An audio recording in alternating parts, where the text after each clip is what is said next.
Hi everyone, welcome to our course. तो जैसे कि आपको पता है कि हम जो है करंट अफेयर्स जो है फ्रॉम द अप्रैल 2022 मंथ जो है इन्हें हम यहाँ पे कवर कर रहे हैं।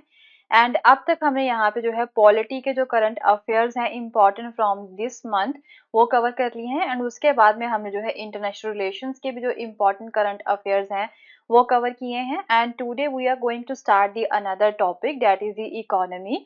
तो हम जो है यहाँ पे टॉपिक वाइज जो करंट अफेयर्स है from the month of April 2022 इन्हें कवर कर रहे हैं। एंड इकोनॉमी के जो इम्पोर्टेंट करंट अफेयर्स है इसकी भी जो है 2 वीडियोस रहेंगी। एंड ये जो है फर्स्ट वीडियो है, उसके बाद में जो है सेकंड वीडियो भी आएगी। एंड उसके बाद में आपके साइंस एंड टेक के जो है करंट अफेयर्स जो है फ्रॉम दिस मंथ राइट वो हम यहाँ पे लेके आएंगे। तो चलिए स्टार्ट करते हैं ज्यादा टाइम वेस्ट ना करते हुए। एंड जो आज का सबसे पहला टॉपिक है from the economy, it is a regulatory framework for the special purpose acquisition companies जिससे हम जो है SPACs भी बोलते हैं। तो अभी जो है गवर्नमेंट ऑफ इंडिया जो है वो बोल रही है कि एक रेगुलेशन जो है ना वो यहाँ पे चाहिए होता है SPACs के लिए, राइट। वो यहाँ पे हम लेके आएंगे, रेगुलेटरी फ्रेमवर्क जो है वो यहाँ पे लेके आएंगे। तो अब जो है हमारे लिए इम्पोर्टेंट क्या है कि स्पेशल पर्पस एक्विजिशन कंपनीज जो है वो होती क्या है उसके बारे में जानना हमारे लिए important है। So the government is reportedly considering a regulatory framework for the special purpose acquisition companies. Now what are the SPS? SPS जो होती है ना इन्हें हम ब्लैंक चेक कंपनीज भी बोलते हैं। ओके, एसपीएसीज जो होती हैं ये जो है ब्लैंक चेक कंपनी होती है। ये एक ऐसी एंटिटी होती है जिसे जो है स्पेसिफिकली जो है सेटअप किया जाता है। क्या ऑब्जेक्टिव होता है इसका, किस चीज के लिए इसे सेटअप किया जाता है कि किसी दूसरी कंपनी को जो है जब ये एक्वायर करना चाहती है right in a particular sector, तो उसके लिए जो है इस तरह की कंपनीज जो है वो यहाँ पे बनाई जाती है। ओके, तो एसपीएसी जो होती है ना एक्चुअल में जब ये किसी दूसरी कंपनी को एक्वायर करेगी, खरीदेगी, तो उसके लिए इसे पैसे भी यहाँ पे चाहिए होते हैं। तो वो जो पैसे है ना वो ये किस तरह से जो है एक तरह से रेस करती है। इसका जो एम होता है कि पैसे जो है वो रेस करने हैं from the initial public offering. Okay, IPO के थ्रू जो है ना ये यहाँ पे लोगों से पैसे लेती है किसी दूसरी कंपनी को जो है एक्वायर करने के लिए, राइट, आईपीओ के थ्रू। तो अब आईपीओ जो है एक्चुअल में जो है ना आईपीओ के थ्रू जो है कौन सी कंपनी जो है पैसे जो है एक्वायर कर सकती हैं। आईपीओ में जो है एक तरह से पैसे एक्वायर करने के लिए पहले जो एसपीएसीज होती है ना इन्हें यहाँ पे जो है लिस्टेड होना पड़ता है।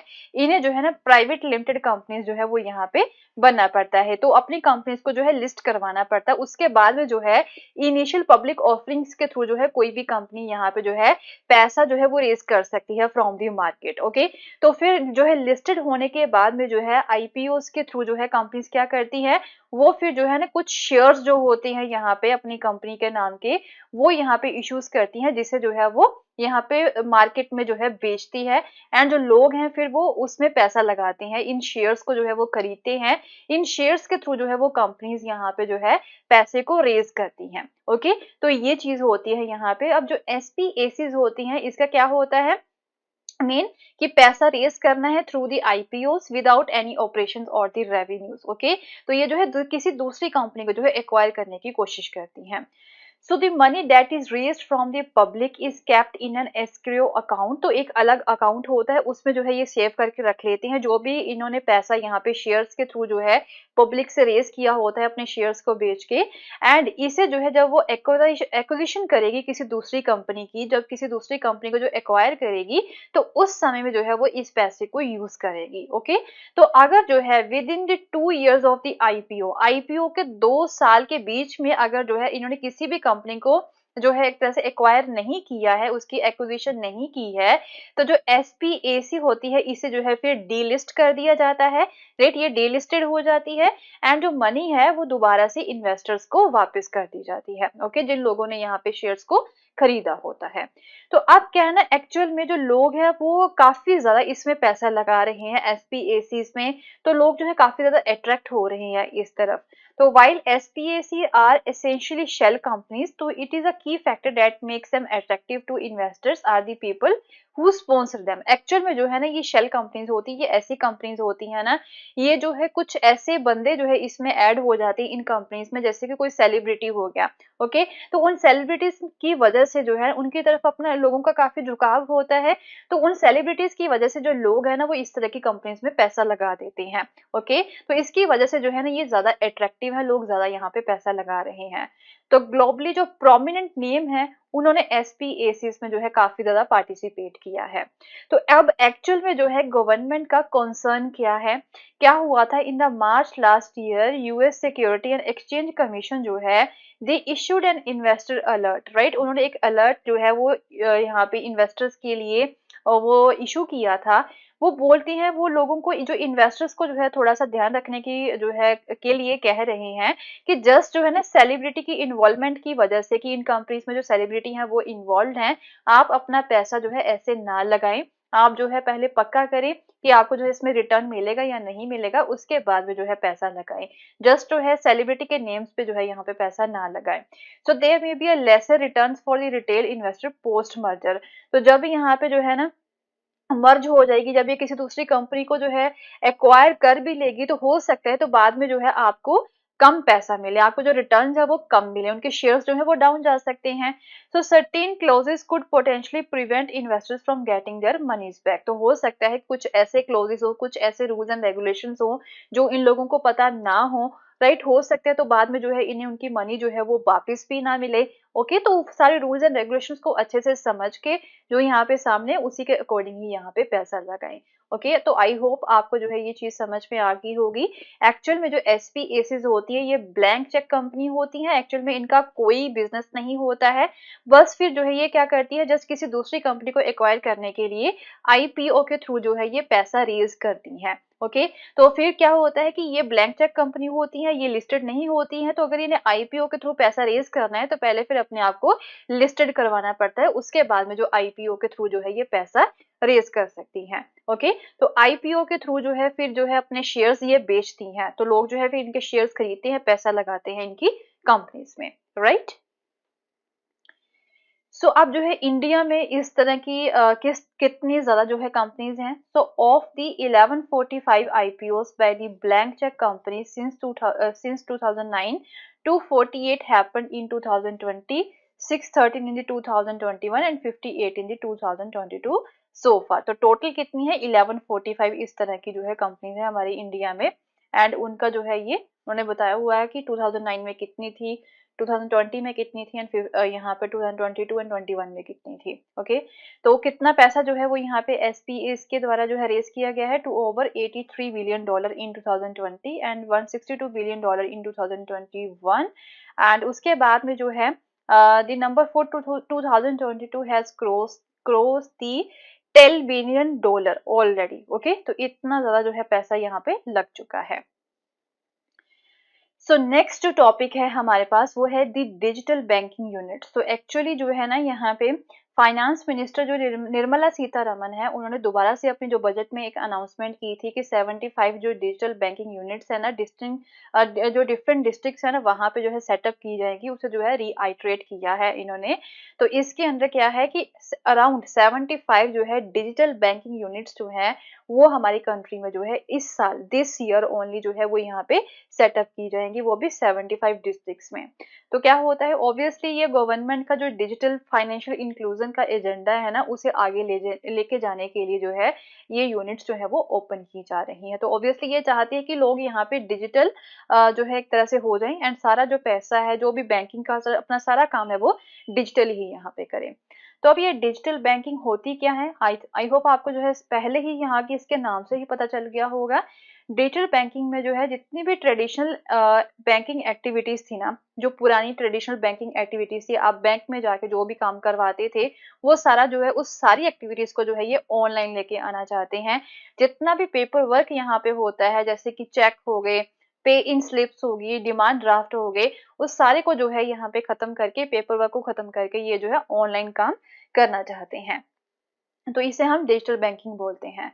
तो अब ये डिजिटल बैंकिंग यूनिट्स क्या है, तो ऑब्वियसली ये जो है एक specialized fix point business unit या फिर हब होगा किसी पर्टिकुलर डिस्ट्रिक्ट में, ओके। स्पेशलाइज्ड होगा, जस्ट जब वहां पे जो है डिजिटल ही काम होगा सारा, ओके, ये फिक्स पॉइंट बिजनेस यूनिट होगी या फिर हब होगा। एंड इसमें जो है ना मिनिमम डिजिटल इंफ्रास्ट्रक्चर होगा। ओके, सारा जो इंफ्रास्ट्रक्चर है वो डिजिटल ही होगा, जो कि यहाँ पे digital banking products and services जो है उसे डिलीवर करेगा। वहां पे आपको जो है सारी जो है digital banking products and services जो है वो मिलेंगी। And even servicing the existing financial product and services digitally in self service mode at any time। Okay, तो जितना भी यहाँ पे काम है ना इस डिजिटल बैंकिंग यूनिट्स में वो ऑनलाइन ही होगा। राइट, हम ये बोल सकते हैं ये हर एक डिस्ट्रिक्ट में जो है एक ऐसा हब बना दिया जाएगा, बिजनेस हब बना दिया जाएगा। वहां पे सारा काम आपको जो है क्या होगा कि डिजिटली ही करना होगा। ओके, सो अब ये जो डिजिटल बैंकिंग यूनिट्स है इन्हें सेटअप कौन करेगा? तो एक्चुअल में जो कमर्शियल बैंक्स है ना ऑलरेडी जो सेटअप है अच्छे से यहाँ पे कमर्शियल बैंक्स जो हैं with the past digital banking experience, जो पहले से ही ऑलरेडी जो है कुछ डिजिटल बैंकिंग एक्सपीरियंस उनके पास है। राइट, वो जो बैंक्स है ना वो उन्हें परमिट किया गया है कि आप जो है ना जो 1 टायर टू 6 टायर सेंटर जो होते हैं ना 1 to टायर 6 सेंटर जो होते हैं वो ओपन कर सकते हैं डिफरेंट डिस्ट्रिक्ट्स में। And unless otherwise specially restricted without having the need to take permission from the RBI in each case. तो इस तरह के जो कमर्शियल बैंक्स है जिनके पास पहले से एक्सपीरियंस है डिजिटल बैंकिंग में, वो जो है यहाँ पे इन डिस्ट्रिक्ट्स में जाके अपने जो है डीबीयूज जो है वो ओपन कर सकते हैं। एंड इन बैंक्स को जो है आरबीआई से परमिशन लेने की भी जरूरत नहीं है। ओके, तो what are the services that will be provided by this units, कौन कौन सी सर्विस प्रोवाइड करवाई जाएगी? तो जैसे कि certain minimum digital banking products and services, and जैसे कि लाइबिलिटीज एंड एसेट साइड होगी, balance sheet of the digital banking segment, saving bank account खोले जाएंगे under the various scheme, current account, fix deposit and recurring deposit accounts, digital kit for the customers, mobile banking, internet banking, debit card, credit card, mass transit system card etcetera. तो ये सारी जो चीजें यहाँ पे जो है ना पहले पुराने समय में जो दूसरे बैंक्स में होती थी एंड पेपर वर्क के साथ होती थी, अब जो है ये सारी चीजें ये सारी सर्विसेज जो है आपको इन यूनिट्स में मिलेंगी। ओके, तो बेनिफिट्स क्या है अब डीबीयूज के? एक्चुअल में एक तरह से ये बैंक की ही हेल्प करेंगी, ये जो डिजिटल बैंकिंग यूनिट्स है ना ये बैंक्स की ही हेल्प करेंगी जो अपने फिजिकल फुटप्रिंट्स को जो है कम करना चाहती हैं।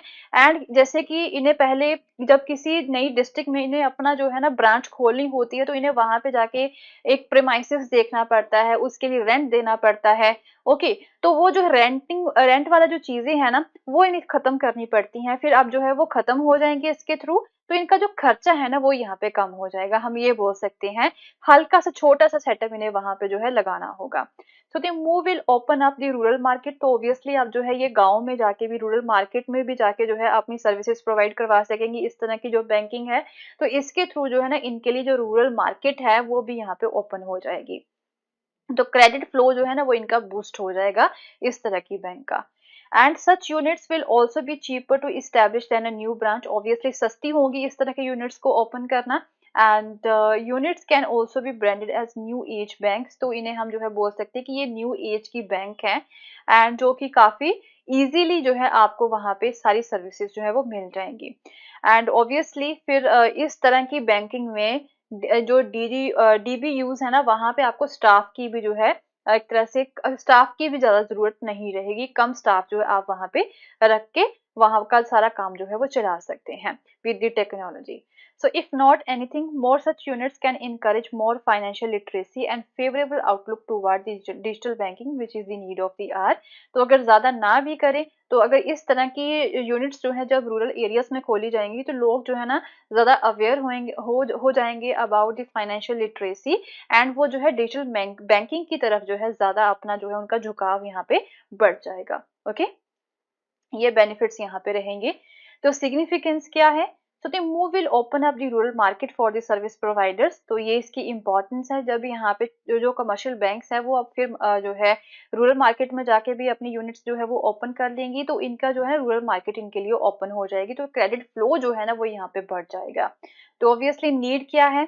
Rapid rise of digital banking, digital payments and fintech innovation, it was critical to develop digital infrastructure to support the digital banking। तो obviously सारा काम जो है ना आजकल सारा डिजिटल बैंकिंग डिजिटल पेमेंट्स यहाँ पे हो रही हैं, तो इन सारी चीज़ों के लिए एक डिजिटल इंफ्रास्ट्रक्चर की भी यहाँ पे ज़रूरत थी जो कि यहाँ पे डिजिटल बैंकिंग को सपोर्ट कर सके। तो इसी की वजह से जो है ना ये डिजिटल बैंकिंग यूनिट्स जो है वो यहाँ पे ओपन की जाएंगी, जो कि यहाँ पे इन सारी पेमेंट्स को, इन सारी बैंकिंग जो सर्विसेज है उन्हें यहाँ पे सपोर्ट करेंगे। तो आरबीआई की गाइडलाइन क्या है इन यूनिट्स के लिए? So according to the guideline, permission to open DBUs have been given to the scheduled commercial banks. जो शेड्यूल्ड कमर्शियल बैंक है उनको, उन्हें परमिशन दी गई है जिनके पास जो है पहले से ही डिजिटल बैंकिंग का एक्सपीरियंस है। एंड वो जो है टायर 1 टू टायर 6 सेंटर्स जो है वो ओपन कर सकते हैं, उन्हें आरबीआई से भी परमिशन लेने की जरूरत नहीं है। And the DBUs that will be open by the SCBs will be treated as banking outlets, and the each DBU has to be housed distinctly and with separate provision for exit and entry। तो ये जो DBU यहाँ पे जो open की जाएंगी ना, यहाँ पे कई लोग तो अपने घर में भी ओपन कर लेते हैं, आपने देखा भी होगा, बट इसके लिए जो है ना एक अलग प्रीमाइसिस, छोटा सा प्रीमाइसिस चाहे हो, छोटी सी जगह यहाँ पे चाहिए होती, एग्जिट एंड एंट्री के लिए जो है सेपरेट प्रोविजन यहाँ पे होना चाहिए। So the guidelines state that the DBUs must be separate from the existing banking outlet। तो जो पहले बैंकिंग आउटलेट है ना उससे जो है अलग इसे ओपन किया जाएगा, एक प्रॉपर फॉर्मेट यहाँ पे होगा, उसके थ्रू जो है सारा यहाँ पे काम होगा। मैं जो पहले बैंक थी ना उसके पास यहाँ पे डीबीयूज नहीं खोल सकते हैं, उससे जो है अलग ही से ओपन किया जाएगा।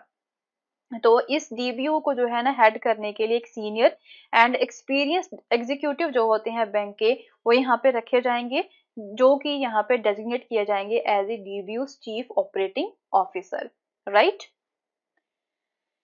सो नेक्स्ट है यहाँ पे Panchayati Raj ministry and UNDP. ये दो ऐसे ऑर्गेनाइजेशंस हैं जिन्होंने जो है अब एक पैक्ट जो है, एक साइन, एक तरह हम संधि जो है वो यहाँ पे साइन की है, किसको लेके? जो एसडीजीज होते हैं, जो सस्टेनेबल डेवलपमेंट गोल्स होते हैं ना, उनको लेके पंचायती राज मिनिस्ट्री एंड यूएनडीपी ने जो है एक संधि यहाँ पे साइन की है। सस्टेनेबल डेवलपमेंट गोल्स क्या है कि जो एक्चुअल में हमारी प्रॉब्लम्स है ना यहाँ पे उन्हें खत्म करना है। कई सारी ऐसी प्रॉब्लम होती हैं, हंगर की प्रॉब्लम होगी, इलिटरेसी की प्रॉब्लम होगी, तो इस तरह से जो है कुछ गोल्स यहाँ पे बनाए गए हैं जिन्हें हम सस्टेनेबल डेवलपमेंट गोल्स बोलते हैं। तो ये आप खुद भी पढ़ सकते हो, राइट, सस्टेनेबल डेवलपमेंट गोल है क्या एंड कौन कौन से गोल्स यहाँ पे सेट किए गए हैं एसडीजी के अंडर। ओके, तो ये आपको खुद देखना है। हाउएवर इनको लेके जो है पंचायती राज मिनिस्ट्री एंड यूएनडीपी ने जो है एक साइन किया है पैक्ट, वो देखते हैं क्या है। So the Ministry of Panchayati Raj and United Nation Development Program, okay, United Nation Development Program जो है इन्होंने एक joint statement जो है of understanding on the localization of sustainable development goal, right, ये एक यहाँ पे MOU जो है वो साइन किया है। एंड क्या होगा यहाँ पे कि जो यहाँ पे नीचे पंचायती राज सिस्टम है ना, उन्हें भी जो है समझ होनी चाहिए इन एसडीजीज की, क्योंकि जो है अगर उन लोगों को, जो हमारा ग्राउंड लेवल है, उन लोगों को जो है एसडीजीज के बारे में पता होगा, राइट, तभी जाके जो है हम यहाँ पे हमारे जो गोल्स है उन्हें एक तरह से अचीव कर सकते हैं। So need for understanding on the localization of the SDGs. तो अब जो है जरूरत क्या थी इनकी अंडरस्टैंडिंग की? तो पंचायती राज इंस्टीट्यूशन जो है वो क्रिटिकल कंपोनेंट है हमारे इंडिया का लोकल सेल्फ गवर्नेंस के लिए अक्रॉस रूरल इंडिया। तो ये जो है ना एक तरह से लास्ट माइल कनेक्टिविटी होती है लोगों तक पहुंचने के लिए। जो पंचायती राज इंस्टीट्यूशंस होते हैं यहाँ पे, जो सरपंच होते हैं, पंच होते हैं ना, ये एक लास्ट माइल कनेक्टिविटी होती है आम लोगों तक पहुंचने के लिए। एंड इनके थ्रू ही हम जो है ना डिफरेंट स्कीम्स को लोगों तक पहुंचाते हैं, जो कि different ministries and different departments के थ्रू जो है वो यहाँ पे चलाई जाती हैं।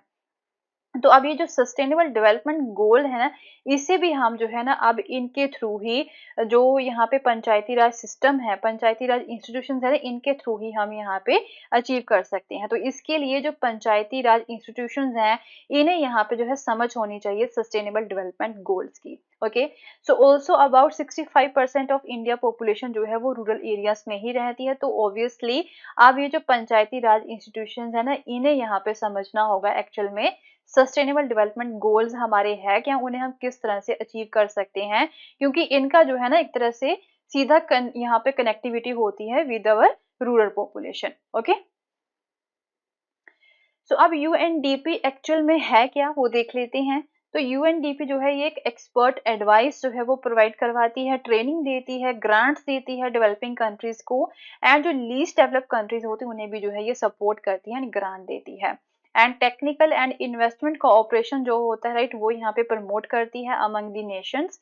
एंड यूएनडीपी का जो एग्जीक्यूटिव बोर्ड है ना, इसमें अराउंड 36 कंट्रीज के जो मेंबर्स होते हैं ना, उसके थ्रू जो है यहाँ पे इसे बनाया गया होता है, okay, around the world. And ये जो है रोटेटिंग बेसिस पे काम करते हैं। And it is funded entirely by the voluntary contributions from the member nation. तो मेंबर नेशंस जो होते हैं ना वो कंट्रीब्यूट करते हैं, तो इसके थ्रू जो है यूएनडीपी को फंड किया जाता है। तो ये फंड जो है वो यहाँ पे यूज करती है डिफरेंट कंट्रीज को एक तरह से ट्रेनिंग देने में, एक्सपर्ट एडवाइस देने में, ग्रांट्स देने के लिए। Okay, so UNDP is considered an executive board with in the UN assembly. तो यूएन जो जनरल असेंबली है ना उसके अंडर ही जो है ये काम करती है, एंड इसे जो है एक तरह से एग्जीक्यूटिव बोर्ड भी बोला जाता है। So the human development report जो है एक एनुअल रिपोर्ट जो है वो यहाँ पे ह्यूमन डेवलपमेंट रिपोर्ट ऑफिस जो है राइट उनके द्वारा पब्लिश की जाती है। किसके थ्रू? यूनाइटेड नेशन डेवलपमेंट प्रोग्राम के थ्रू। ओके, तो यूएनडीपी जो है वो एक ह्यूमन डेवलपमेंट रिपोर्ट जो है ना वो भी यहाँ पे पेश करती है। ओके, तो these are some of the sustainable development goals जो आप यहाँ पे समझ सकते हो कि जैसे कि नो पावर्टी, जीरो हंगर हो गया, good health and wellbeing, quality education, gender equality, clean water and sanitation, affordable and clean energy, decent work and economic growth, industry innovation and infrastructure, reduced inequalities, right. इस तरह से जो है ये कुछ total 17 जो है ना एसडीजीज हैं, इन्हें यहाँ पे अचीव करना है। तो इसके लिए अगर अचीव करना है तो रूरल पॉपुलेशन तक हमें यहाँ पे पहुंचना होगा। तो रूरल पॉपुलेशन तक पहुंचने के लिए हमें जो पंचायती राज इंस्टीट्यूशंस हैं उन्हें ये जो है इन गोल्स के बारे में समझाना होगा, क्योंकि वो ही जो है एक लास्ट माइल कनेक्टिविटी होती है उन लोगों तक पहुंचने के लिए, right. So will continue with the same topic, right. तो करंट अफेयर्स जो है फ्रॉम द इकोनॉमी, राइट, उसका एक सेकंड पार्ट जो है वो भी लेके आऊंगी, एक न्यू वीडियो जो है वो लेके आऊंगी। एंड उसके बाद में हमारे जो इकोनॉमी के करंट अफेयर्स हैं from this month April 2022, right, वो यहाँ पे कंप्लीट हो जाएंगे। तो मिलते हैं फिर अपनी नेक्स्ट वीडियो में। एंड अगर आपको मेरा कोर्स पसंद आया तो इसे शेयर करना ना भूलें। Thank you so much, have a nice day, bye bye.